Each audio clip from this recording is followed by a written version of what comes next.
Welcome इकराजी, मुझे telephone पे join किया है मारूफ मुआशी माहिर न सिर्फ पाकिस्तान के इस खित्ते के मोहतरम जनाब डॉक्टर शाहिद सिद्दीकी साहब मेरे साथ हैं। डॉक्टर साहब, मैं आपको वेलकम करता हूं अपने शो में। बहुत शुक्रिया जनाब। डॉक्टर साहब, जिस तरह केप हटी है डॉलर के ऊपर से आज 24-25 रुपए डॉलर बढ़ गया है, इसका इम्पैक्ट आएगा इकोनॉमी के ऊपर? इससे देखिए महंगाई जो है उसमें जबरदस्त इजाफा होगा। दालें, सब्जियां, गोश्त, खाने पीने की चीजें और तमाम इम्पोर्टेड चीजें महंगी हो जाएंगी। पाकिस्तान के जो बैरूनी कर्जे हैं वो मुल्की करेंसी में बढ़ जाएंगे और जो हमें कर्जे बैरूनी अदा करने हैं उसके लिए बजट खसारे में जो रकूम मुख्तस करनी पड़ेगी वो ज्यादा होगी, जिससे बजट खसारा बढ़ेगा। असल में ये समझना होगा कि रुपए की कदर गिराने का मतलब ये होता है कि हुकूमत ये कहती है कि जी अब इसका इलाज जो है दवाइयों से नहीं होगा, सर्जरी करनी पड़ेगी। ये एक मनफी फेल है जो हुकूमत ने किया है और बड़ा अफसोसनाक है। ये नहीं होना चाहिए था लेकिन किया है, जिसके बड़े मनफी असरात मईशत पर, आवाम पर और मुल्क पर मुरतब होंगे। और सर 300 अरब रुपए के नए टैक्स भी लगे, ये भी तो बड़ा धचका है अवाम के लिए, इसका भी इम्पैक्ट पड़ेगा? देखिए जो टैक्सेस हैं इसका बड़ा हिस्सा जो है ना इनडायरेक्ट टैक्सेस हैं, यानी जो अवाम के ऊपर आते हैं। और जैसे बिजली और गैस के नर्ख भी इसके अलावा बढ़ेंगे, तो जब बिजली और गैस के नर्ख बढ़ते हैं तो जाहिर बात है कि सनतों की पैदावारी लागत भी मुतासर होती है, आम आदमी भी मुतासर होता है। तो बेसिकली ये जो इक़दामात हैं उसका देखिए कि आज जो सूरत हाल है वो ये है कि दिसंबर में हुकूमत पाकिस्तान ने ये कहा है कि हमारे यहाँ महंगाई 24.5% है और भारत में इस वक्त 6% है, हमारे यानी 4 गुना ज्यादा है। अब मुझे खदशा ये कि ये जो इक़दामात उठा रहे हैं इससे ये 24.5 से बढ़ के 32% तक जा सकती है, जिससे वो कुछ लोग हो जाएंगे जिनकी आमदनी कम है, ख्वांचे वाले, डेली वेजेस वाले जो रोजाना तनख्वाह लेते हैं, इंतहाई कम आमदनी वाले, वो बहुत बुरी तरह मुतासर होंगे। ना वो अपने बच्चों का इलाज मुआवजा करा सकेंगे, ना उनको मुनासिब गुज़ा दे सकेंगे और ना जो है ना उनको जो है वो उनके लिए कुछ पीने का साफ पानी और उस किस्म की चीजें जो हैं, तालीमी अखराजात, उस सब में वो कटौती करेंगे और जो ग़िज़ा देते हैं उसमें भी मेरे ख्याल से कटौती करेंगे। और ये बहुत अफसोसनाक बात इसलिए है कि आम आदमी, कम तनख्वाह वाला आदमी वो कुचलेगा, लेकिन हुकूमत में वही 77 वजीर चलते रहेंगे, शान अखराजात भी होते रहेंगे, बैरूनी कर्जे भी, वो बैरूनी दौरे भी होते रहेंगे।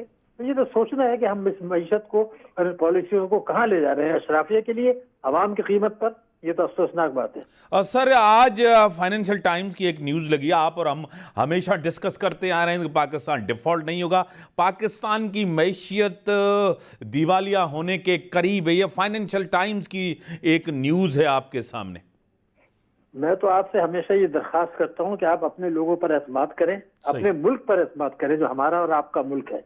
ना पाकिस्तान दिवालिया होगा, ना मुल्क दिवालिया तो हुआ नहीं करते, पहले मैं आपको बता दूं। मुल्क दिवालिया नहीं हुआ करते, डिफॉल्ट किया करते हैं। हम डिफॉल्ट नहीं करेंगे, मैं दोबारा कह रहा हूँ। ये जो भी कहते रहे, हमारी हालत खराब है, मईशत को हमने खराब किया है और खराब कर रहे हैं, पिछली हुकूमत ने भी किया, इस हुकूमत ने भी किया, ये सब बातें बिल्कुल सही हैं, लेकिन डिफॉल्ट हम नहीं करेंगे, ये मैं आपको यकीन दिलाता हूँ। कम से कम इस साल नहीं करेंगे, 2023 में जो अब 11 महीने बाकी हैं इसमें तो हम नहीं करेंगे।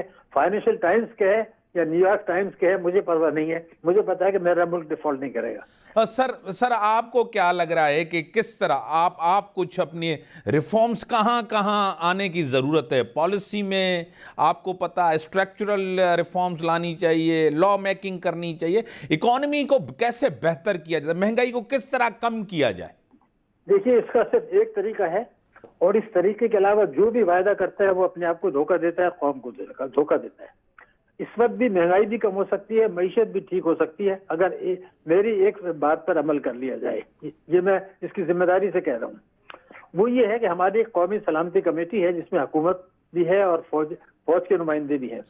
एक मीटिंग उसकी बुला ली जाए अगले हफ्ते और उसके बाद वो तमाम पार्टियां जिनके पास असेंबली में एक से ज्यादा सीट है उनको भी बुला लिया जाए, वो आके बैठ जाए। उसमें डिस्कशन बिल्कुल नहीं होगा, उसमें यह कहा जाएगा कि जो 3 बड़ी पार्टियां हैं उन्होंने टैक्सों के सिलसिले में कुछ इस्लाहात का वायदा तहरीरी तौर पर किया हुआ है।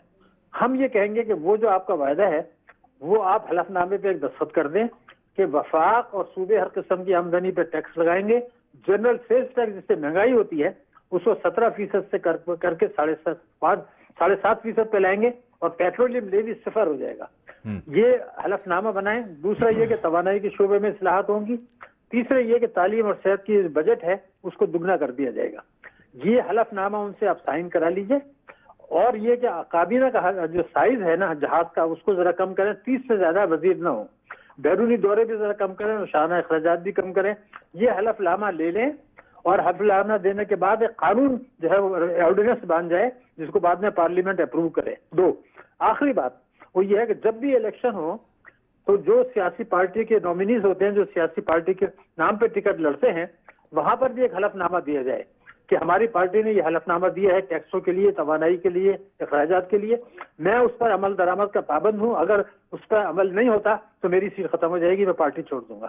یہ اگر نہیں آپ کرتے تو میں آپ کو یقین دلا رہا ہوں آپ 15 سال کے بعد بھی ہم یہی رو رہے ہوں گے کہ یہ مہنگائی بڑھ گئی, قرضے بڑھ گئے. یہ اصلاحات کریں گے تو مہنگائی جو اس وقت 24 ہے یہ سال 5 یا 6 پہ آ جائے گی, معیشت ترقی کرے گی, روزگار ملے گا.